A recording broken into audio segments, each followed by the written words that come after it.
अजित पवार यांच्या निधनानंतर राज्यामध्ये शासकीय दुखवट्याचं वातावरण होतं आणि असं असतानाच अल्पसंख्याक विभागाकडनं 75 शिक्षण संस्थांना अगदी घाईघाईनं अल्पसंख्याक दर्जा दिला गेला असं धक्कादायक प्रकार समोर आले।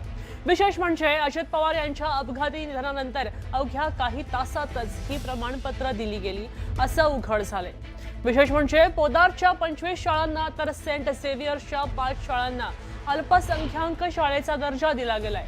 मागच्या वर्षी ऑगस्ट महिन्यापासून अल्पसंख्याक दर्जाची प्रमाणपत्र द्यायला स्थगिती दिली होती, मात्र अजित पवार यांच्या निधनानंतर ही स्थगिती डावलून मंत्रालयातनं गुपचूपपणे प्रमाणपत्रांचं वाटप केलं गेलं असा आरोप केला जातोय।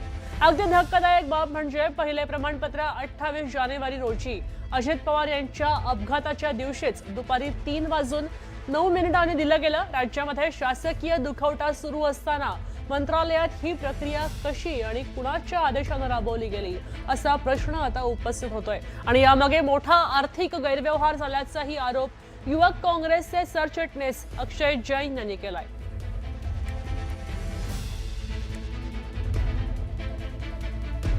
तर या प्रकरणामध्ये मोठा घोटाळा झाल्याचा आरोप युवक काँग्रेसचे अक्षय जैन यांनी केलाय। ते काय बोलतात आपण पाहूया।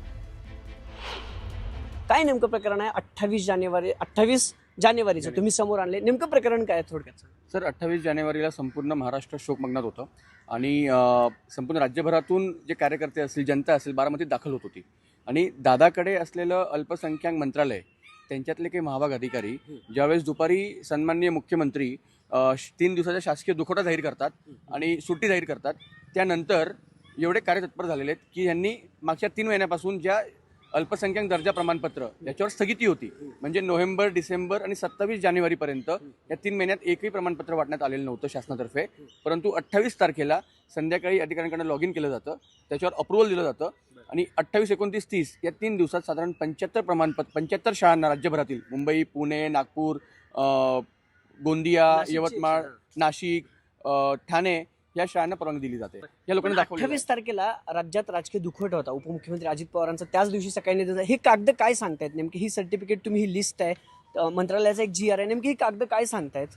हे कागद एवढी आहेत की बघा, आता हे काय grant of status of minority educational institution जे देण्यात आलेलं, ज्याच्यावर आमचा आक्षेप आहे।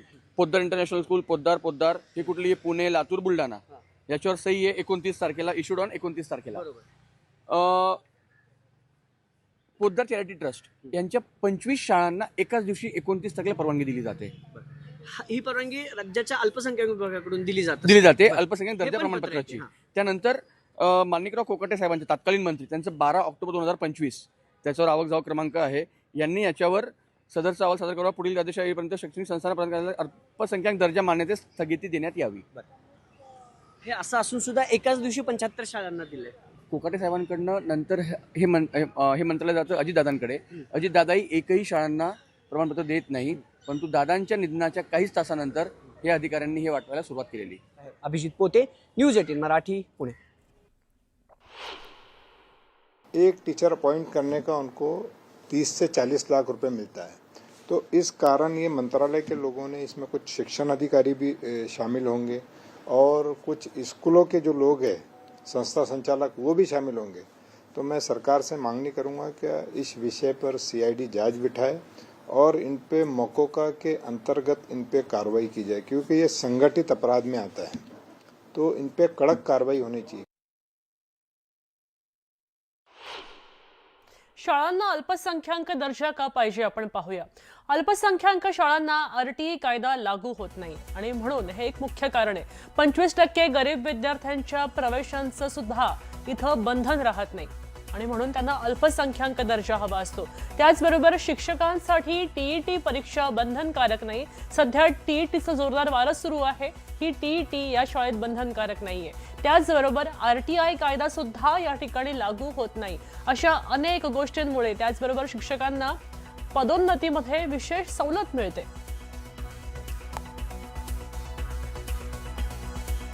कोट्यवधी रुपयांच्या देणग्या, अनुदान घ्यायची सुद्धा मुभा या शाळांना आपसुकच मिळून जाते, कारण की या शाळा अल्पसंख्याक दर्जाच्या असतात। त्याचबरोबर अशा अनेक गोष्टींसाठी आता खरं तर या शाळांना अल्पसंख्याक दर्जा हवा असतो आणि ही घटना आता समोर आली आहे। अशा प्रकारची चौकशी आहे. याला तर टाळूवरचं येताच्या टाळूवरचं लोणी खाणं हा शब्दशः हा प्रकार आहे. या प्रकरणाची चौकशी व्हावी, संबंधितांवर कारवाई व्हावी. आपल्यासोबत प्रणाली कापसे जोडल्या गेलेल्या आहेत. प्रणाली, आपण पाहतोय की दादा गेले त्या दिवसापासूनच खरं तर ही प्रमाणपत्र वाटायला सुरुवात झाली. ह्याच्यामध्ये मुळात कुणाचा हात आहे, हे कुणाच्या अखत्यारीत येतं? आपण बघितलं तर हा अत्यंत धक्कादायक असा प्रकार पुढे येतोय. जी सगळी प्रमाणपत्र देण्यात आलेली आहे ती 3 दिवसात देण्यात आलेली आहे. 28, 29, 30 अशा 3 तारखांना ही प्रमाणपत्र जारी करण्यात आलेली आहे.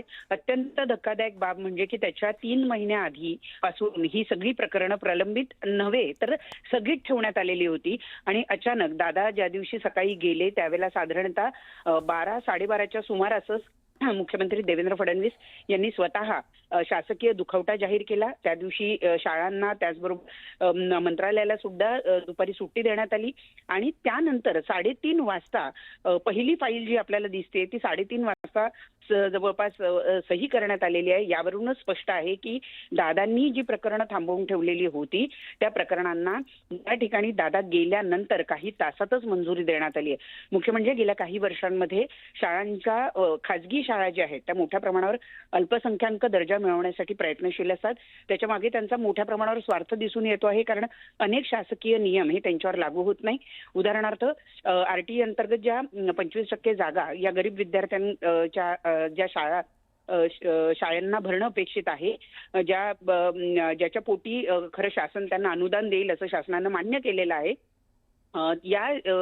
या अटीतून त्यांना मुक्तता मिळते आणि त्याचबरोबर शिक्षक भरती जी होते त्यावेळेला सुद्धा आरक्षणाचा त्यांना आरक्षित जागा द्याव्या लागत नाही. त्याचबरोबर 3 ते 4 पदं अशी जी महत्वाची पदं आहे तिथे कुठल्याही पद्धतीचा अनुभव नसलेल्या किंवा त्याला सूट मिळते कुठल्याही व्यक्तीला ते त्या महत्वाच्या अगदी मुख्याध्यापकांसारखी जी महत्वाची जागा आहे त्या ठिकाणी सुद्धा ते कोणालाही बसवू शकतात. असे अनेक फायदे जे आहेत त्या अल्पसंख्याक वर्गामध्ये जर शाळा मोडती केली तर ते होऊ शकतात आणि त्यासाठी म्हणून बऱ्याच शाळा गेले काही वर्ष सातत्यानं स्वतःचा दर्जा हा अल्पसंख्याक करून घेत आहेत आणि अशीच प्रकरणं जी अजितदादा पवार यांनी प्रलंबित ठेवली होती ते गेल्यानंतर पुढच्या काही तासात ही मंजुरी मिळाल्याचं बघायला मिळत आहे.